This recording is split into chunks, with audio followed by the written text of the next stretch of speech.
Good evening, everyone, and welcome to an episode of Mindfulness, Sexuality, and Relationships. I'm your host, Anita of Francesco. I'm a modern sex and relationship coach, and my work is Tantra Wisdom. And today, I have a very special guest who came in to leave the storms of Irma from Miami to join us here in Philadelphia to talk about what is the difference between orgasmic meditation and Tantra. Please help me in welcoming Randall. Woo, woo, woo, Randall, welcome to Philadelphia. Randall is a singing bowl guru. He's Randall of the SingingBowlGuru.com. He specializes, let me give you a little background on Randall. Firstly, he was an engineer and worked as a wellness practitioner. And he's traveled the world to the Himalayas and found himself in this field of spirituality and healing and love and working with Tantra and orgasmic meditation. And here we are in Philadelphia. Over the years, he's had some form of awakenings, have you had, or what have you had? Well, experiences. Okay, so Yeah.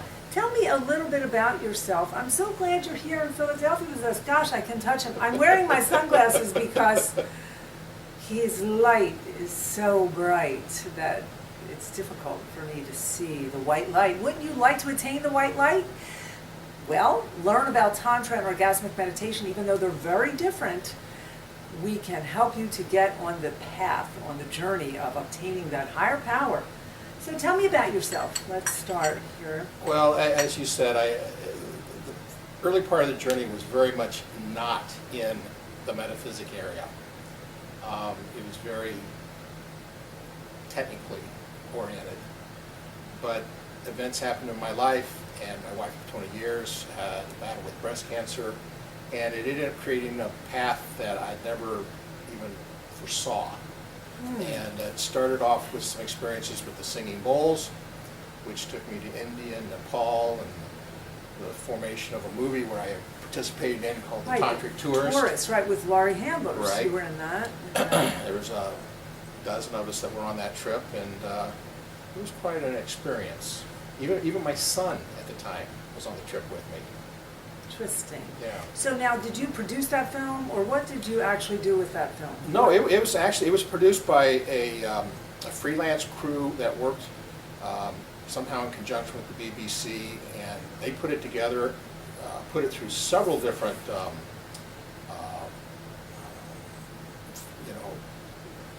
are they called? Where you put films, and they got a lot of different awards. Right. Okay. Right. I did see all that. I think it was one of the independent film festivals. Exactly. Yes. And they did them in the U.S. and Europe, and they got quite a few accolades. So that was back in 2000. Maybe 12 or 11. No, the trip was in 2006. The movie came out in 2009. Okay. Yes. Okay.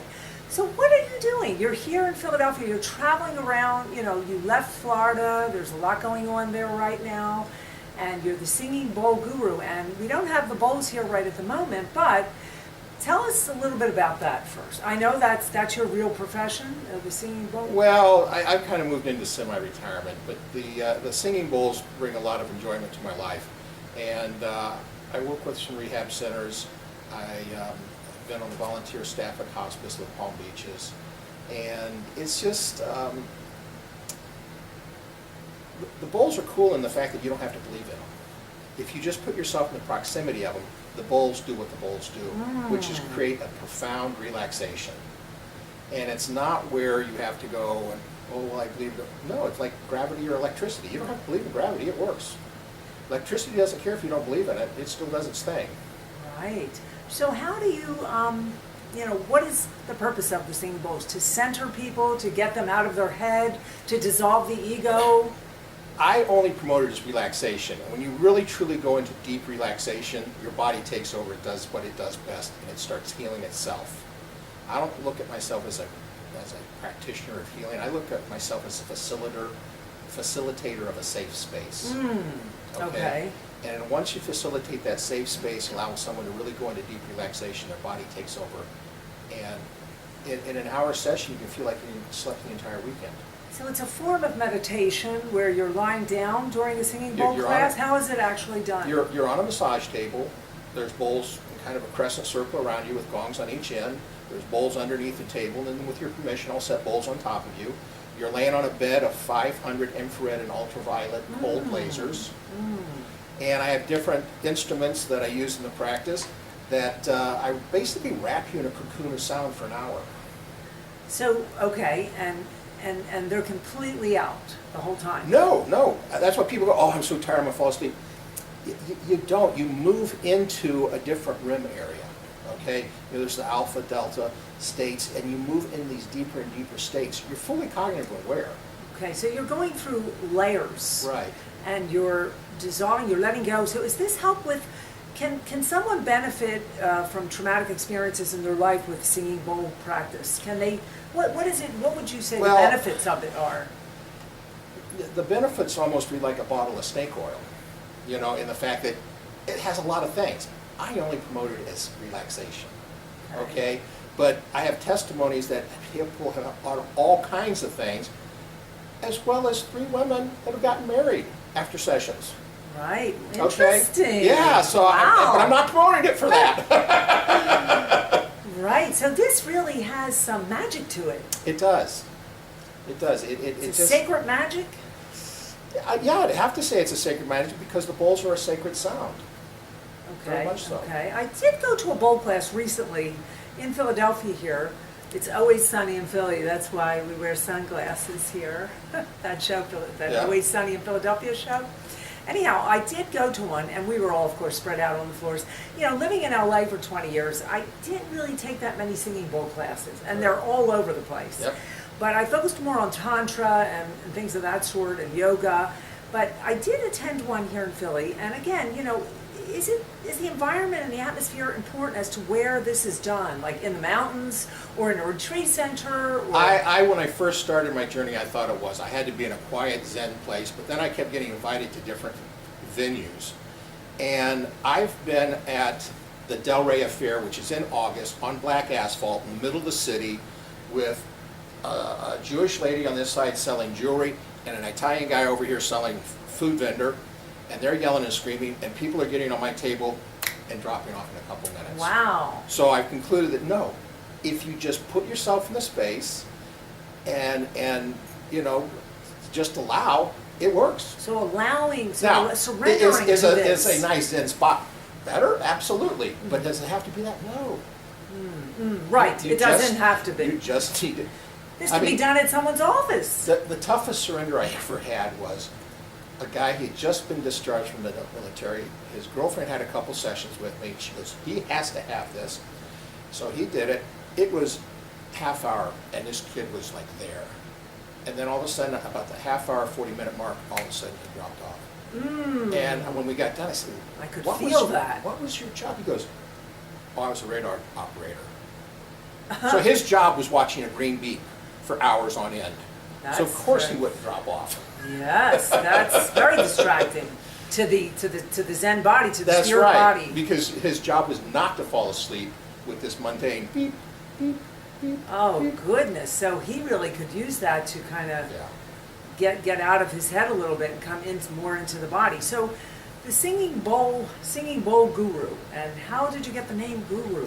It's not really guru. It's spelled G-U-R-U, which G-U-R-U.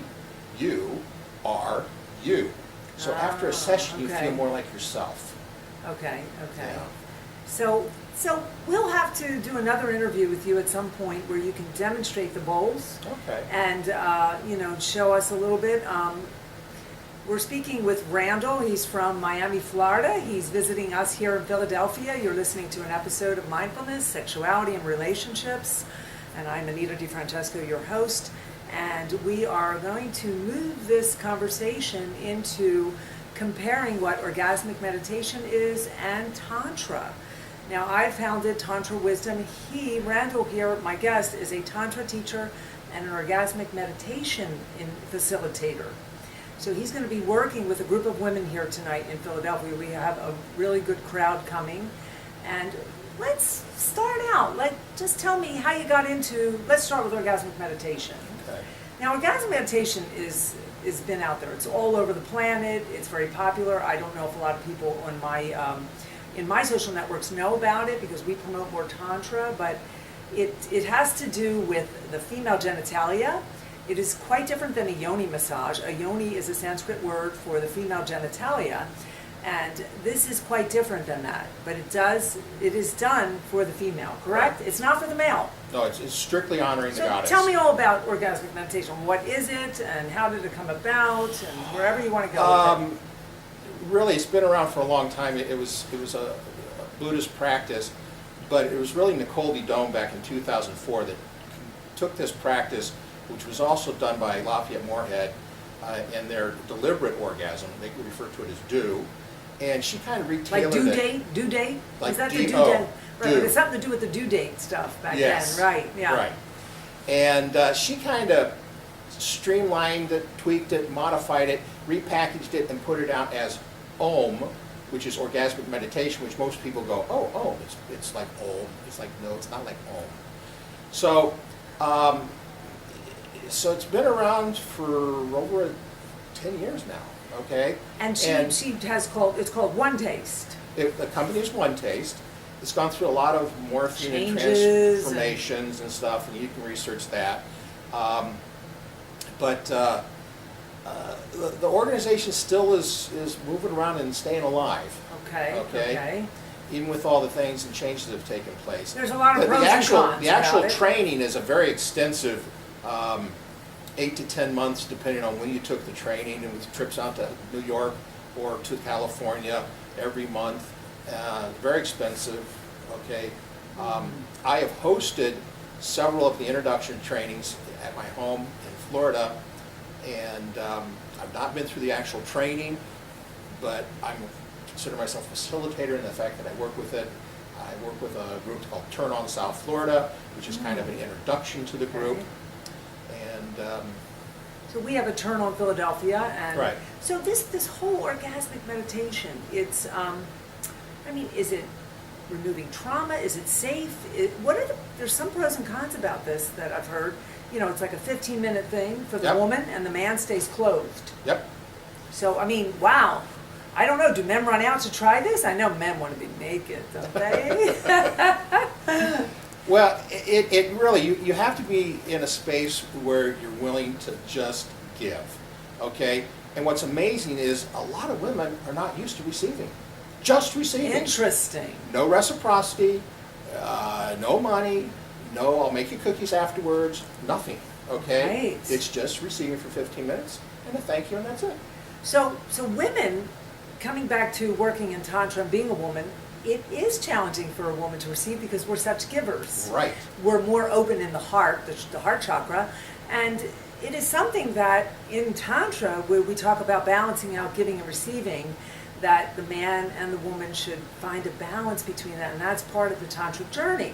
So in the OM, that just trains more the woman to kind of be a receiver. Exactly. And does that work for them? Do they become this receiver later on in their lives? Well, what tends to happen is it creates, in both the males and the female, a huge chemical hormone surge, okay? Because it creates an increase in oxytocin, serotonin, dopamine, and these are all the feel-good drugs. Right, Okay. right. And it's natural. And they're natural, okay? Sarah Gottfried, the author of The Hormone Cure, is a devotee of the OM practice and the fact that it gets away from progesterone and a lot of the other drugs that have been found in the last several decades to be harmful for women that theoretically was supposed to be good for them. Okay? And so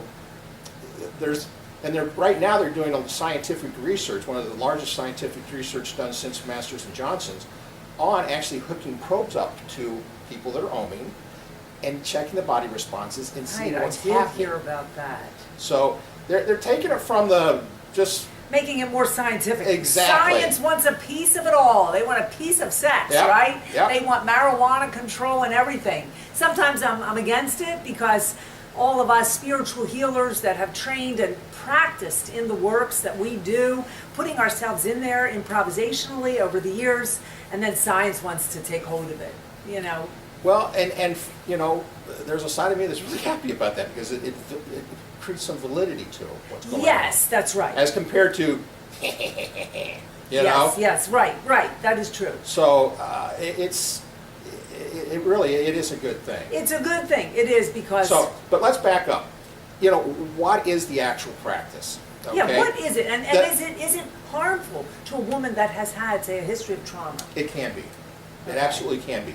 And that's one of the things that I've always had an issue with, because you got to come into it as two healthy adults, okay?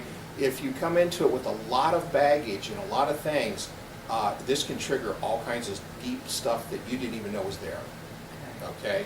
And there's a stroker and a strokee as far as terminologies, Okay. and often the strokers aren't trained to handle it. Even after going through the extensive training that they have, you're still not a certified therapist, okay, to handle that type of stuff. Okay. Becoming a sex therapist is a very extensive But training. a stroker is not a sex therapist. Absolutely not. So the stroker, now, they have some type of training they're giving Yes. them before they work on the woman. Yes. And they may not be partners in life. They may No. just come into a class where strangers are and work together in dyads. Correct. So the woman, getting back to the woman who's had this trauma in her past, is it healing for her? Is it moving her ahead in her path, or is it bringing her back? I have to say yes to both of those. Okay. Yes, it can be healing to her. Yes, it could be regressive to her. Okay, it all depends on how it is. Okay, this is not a good correlation, but someone that takes a plant journey medicine, sometimes it's a good trip, sometimes it's a bad trip. It all depends on how it goes. Okay, so it is. Okay. It is. You are for the OM, and you think it is a healthy thing to do. I think it's a healthy thing to do in the right place. And the OMs are often done as a group, in an OM Right, circle. okay. So that creates a certain amount of security that only this is going to take place. Okay. Now, there's some people that only do private OMs. There's some people that only do OMs with their designated partners. Okay. So there's a whole vast array of how it gets connected. Okay? And depending on how people are exposed to it, some people only want to OM in a group. Right. Okay. And it's more powerful, actually. I did go to one of Nicole's classes way back in the day, living in LA 20 years. One of my friends took me to her place in San Francisco, and I was still on the path, getting the Tantra and everything together. But I did go to the center that she Right. had in San Francisco once, and it was amazing. I mean, it was. And Group energy is group energy, whether Yes. it's a drum circle or Oh, right. OM circle. Well, I mean, I've done lots of circles in Yeah. teaching, but when I went to her OM class, it was way back, and it was just like the beginning. I had just moved to LA, Right. and I ended up in San Francisco somewhere, and here I am at this class, and I'm like, what is this? It was amazing with the group energy. So I think, but as a one-on-one private healer, do you work with people in that, in helping someone privately? I do not do OMs for the express interest of trying to heal it. Okay, you're just doing it to bring people to an awareness. Right. Because the only goal of an OM is your own body awareness, okay? There's not a goal of orgasm, there's not a goal of climax, it is just personal body awareness, okay? Both the stroker and the strokee. And they consummate that at the end by taking what's called a frame. And it's a small statement at the end, there was a moment when. And you explain what happened, and then you say, there was a moment when. Okay, so bringing words to the experience afterward, which is acknowledging what they felt, how they feel, getting in touch with feeling, and acknowledging that with their partner. Yep. And the woman's in control of the OM the entire time, in the fact that she can say stop at any point, she can say to the left, to the right, harder, softer, and all those types of things are called adjustments. And the stroker, his only response is thank you. Okay? And that gives her an acknowledgement that he just heard whatever she said, and he makes the adjustment. If it's not the right adjustment, she'll go, no, the other left. Okay. or whatever. Sure. So we don't ever want to try to take her out of her body and put her in her head and have to analyze something. Right. So what an OM can do is give a woman a voice, a way of asking for what she wants. Absolutely. You know, because this is in Tantra in a different way about when we do communication exercises, about asking your partner what you like in bed or how you like something or what can be changed. Yep. And so in OM, that would give her a voice in the middle of the act. Yep. In the middle of the act, which is powerful, I think. And then he holding the space, the strokee or the stroker, he's holding the space and he's just allowing her to unfold in this area. Yep. And it's only 15 minutes, so wow. Well, and at 13 minutes, there's a 2-minute warning, and you simply say 2 minutes.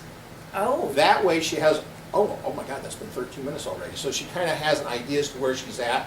And then at that point in time, the stroke goes from an upstroke, okay, to a downstroke. Inside the vagina. No. Is it on just the clitoris? No, you're holding the entrance to the introitus with this thumb, okay? And your fingers are kind of cupping her cheeks here. And it's just very lightly touching, okay? And it's a grounding, so you're just basically grounding.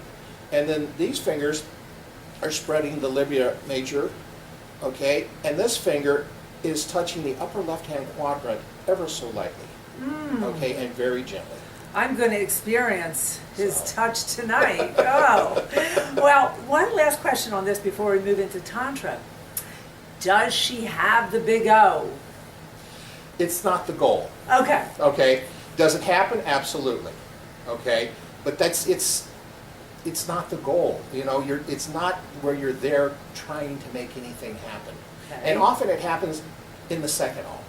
Because typically in a circle you'll have Om 1 and then Om 2. So at another time? No. At the same evening? Same evening. So once you get in the nest, that becomes your nest. And you and I may have Om 1 together. And then you've prearranged Om 2 with somebody else. So I leave the nest and they come in the nest and I go somewhere else. Okay. Okay. Oh, so you're switching. Right. Switching partners. And by that point, she's becoming more comfortable. Well, her body's pretty well activated at this point. Yes. And it's not about having the big O, but Right. it certainly is about opening up to another energy and awareness in that whole vagina, the yoni in Sanskrit, which is the vagina. It is about opening up to this area of the truth. Right. And within the Om community, they use the word pussy. Pussy, okay. And Pussy's okay. Some people Donald have been Trump uses the word pussy. Some people are uncomfortable with that. Well, you know, and pussy became kind of mainstream with Regina's Thomas Shower's book came out Reclamation of the Pussy. And oddly, his tape came out and her book came out the same weeks. Whose tape? Trump's tape. Trump tape, with the pussy, yeah. Regina's book came out the same week. Oh, interesting. She needs to give him a copy of that. Oh, well, because the point of it was, pussy has kind of been in the mainstream hidden word, and all of a sudden Trump made it mainstream, and then all of a sudden she comes out with this book, and all of a sudden, oh, well, pussy, I wonder what that is. All right. So it's actually a lot of good free advertising for her. Yes, wonderful. So concluding on the pussy end of things here, on the OM, Orgasmic Meditation, we're going to move into talking again with my guest here, Randall, who is in from Miami. He is Randall of the SingingBowlGuru. And we're talking, the next subject here on mindfulness, sexuality, and relationships is going to be Tantra. I have founded Tantra Wisdom, and he is also a Tantra practitioner. And let's talk about Tantra. So how did you get into Tantra? And it's really different. You know, maybe say how different it is from OM. I mean, it's just a completely different practice. Yeah. After my wife passed, I started doing a lot of personal development stuff that I'd never even considered before. And one of them was landmark education. Landmark, yeah. And I did their various things, and I was in the wisdom course, and we ended up going to Fort Lauderdale to a conference, and a friend saw this gal on there, Lori Handler, that was on the workshop. Right. Said, hey, I know her, let's go see her workshop. So we went there, and Lori had a little thing on Tantra. And the thing with Landmark never talked about the body, never talked about the spirit, never got into anything sexual. So there was this whole mental masturbation that it did a good job with, but it never got into anything else, in my opinion. Right, and it sort of leaves that part of you numb. Right. And all of a sudden, Lori's talking about this stuff. We're doing these different exercises and touching people and doing stuff. It's like, hello, this is what I want to do. Touching, yes, Yes. the senses, opening up to the Exactly. senses. I mean, just a simple back rub. Okay? It was, thank you. So that kind of led into us going to lunch with her as a group. There was probably a half dozen of us that went to lunch with her. And this whole thing just cascaded from there.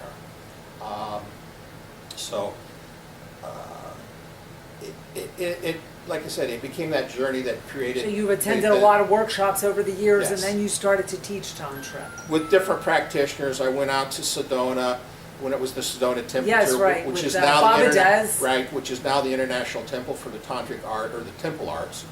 And that they're moving around a lot. Right, they're all yes. over the world now.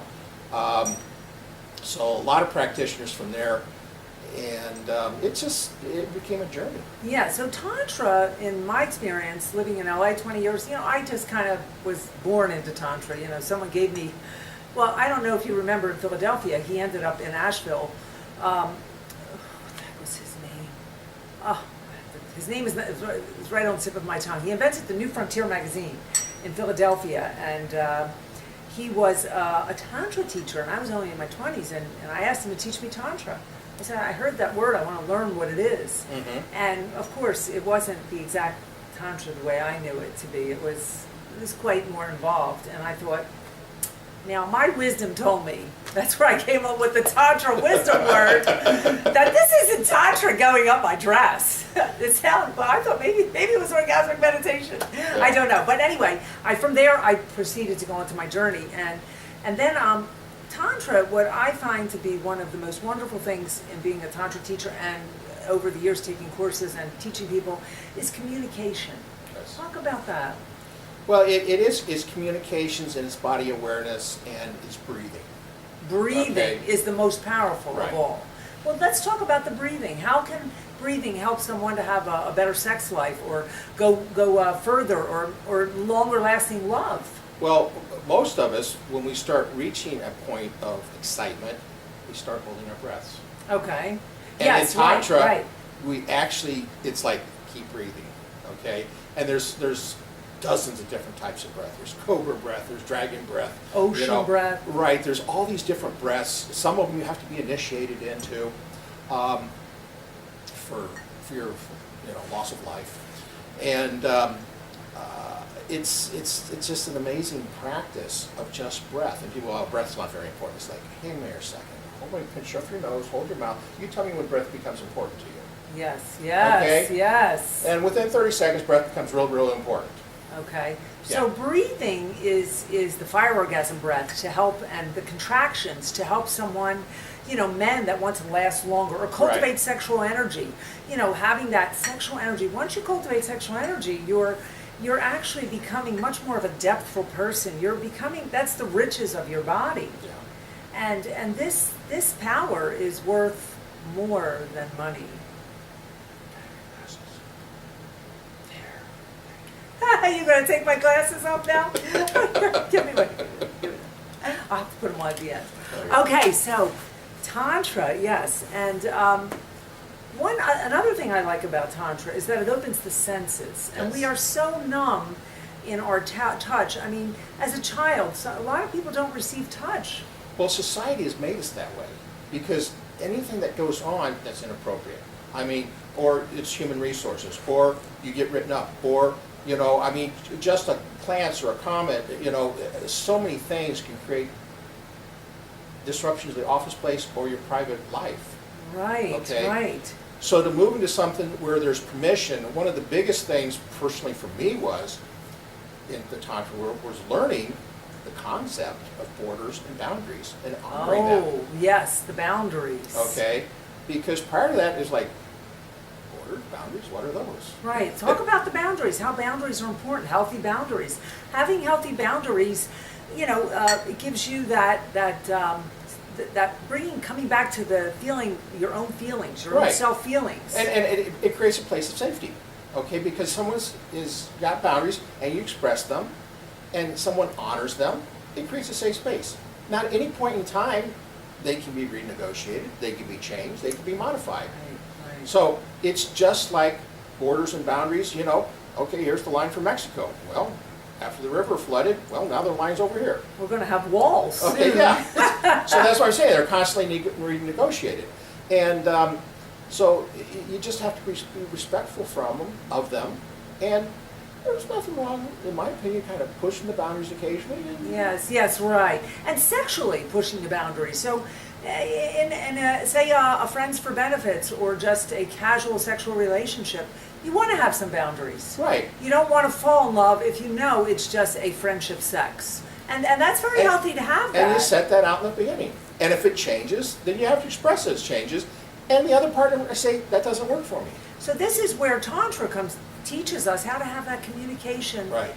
along with the boundaries, so that each person is happy in the end, and it becomes a whole healthy process of developing your sexual being, your sexuality. Right. So it's growing into a better person, actually, and growing into the love of life, isn't it? Yes, absolutely. What is your favorite part of Tantra that you like teaching? Because it has so many different avenues, you know. I mean, sometimes I'll just do a class on communication, and other times just touch, maybe massage. Well, touch. one of the things I like the best, the partner that I work with, she does a beautiful job of doing a chakra meditation. The chakra, there we Okay? go. And I take the singing bowls and bring sound into her conversation. So with talking about the root chakra, I bring in a deep C bowl, which people can literally feel the vibration at their perineum. They can literally Right. feel Oh, the yes, vibration, it's powerful. okay, of the F bowl in their heart. And all of a sudden they're going, oh, that's what you're talking about. So with her visual description of it and the sound that I bring to it and the vibration in the room, people kind of get it at a whole different level, because people learn in different ways. Sure. So we're hitting both sound and color and voice and vibration, and people walking out of the class go, wow, okay, I get what you're talking about. Some are more intuitive in learning, others are Right. more intellectual or emotional. Yep. So the emotions are such a big part of Tantra, learning how to open these emotions up and connecting to the feelings, the relationship to yourself. And then we'll have the partner sitting in a yab-yum position where their chakras are lined up, touching their partner's chakra at that point. So they just, it's a whole body sensation, vibrational sensation, sound sensation. So they're getting this whole cascading of energetics. So you can combine your singing bowl work with the Tantra more so than the Om work, more so than Om. The Om is very sterile compared Yes. to the richness of Tantra work. Right, right. Okay? Om is designed to be that. It's 15-minute practice. I often refer to it, it's like walking up to a table and asking a group Like of a girls, speed dating. right, would you like to dance? And they go, yes. And you walk out and you dance for that song and you bring them back. And would you like to dance? And they go out and you dance and you bring them back. Right. And it really has no more impact than would you like to dance? Okay? Yes. Because that's an important thing for people to understand. And for some people, that's all they want. They just want to dance. They don't want to take you home. They don't want you to follow them home. They just wanted to dance. That's right.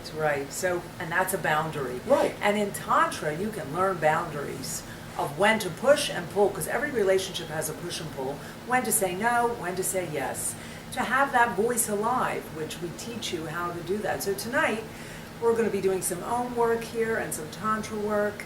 And anything else you want to say about anything here? I know you're traveling before we conclude the interview. Well, if anyone's really interested, there's a lot of great videos on Oming at YouTube. You just put in Om, Orgasmic Meditation. Nicole Godone has stuff on there. Dr. Sarah Gottfried has stuff on there. And you can find a lot of different pieces on there. My website is SingingBowlGuru.com. And that's pretty much it. Okay, so, well, I guess we're going to wrap this up. Huh? Oh, Yab-Yum. I just wanted to tell them what a Yab-Yum position is. A lot of people aren't familiar with that. It's the classical Indian position where you wrap your legs around your partner. And Right. it's usually the female is on the top. Okay. You're sitting.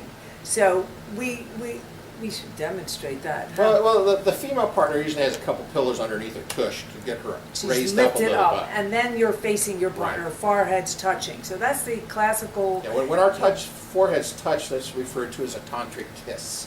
the It's tantric a kiss. third eye to third eye. Yes, yes.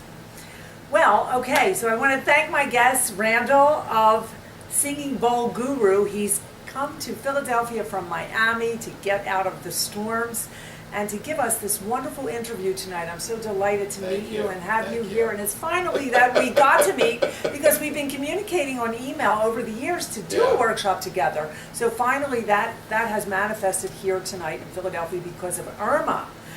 Okay, so I want to thank my audience, and you have been listening to Mindfulness, Sexuality, and Relationships. I've been your host, Anita DeFrancesco, modern sex and relationship coach. You can find this on Tantra Wisdom, the group page, and my website. And this is Randall of SingingBowlGuru.com. Om.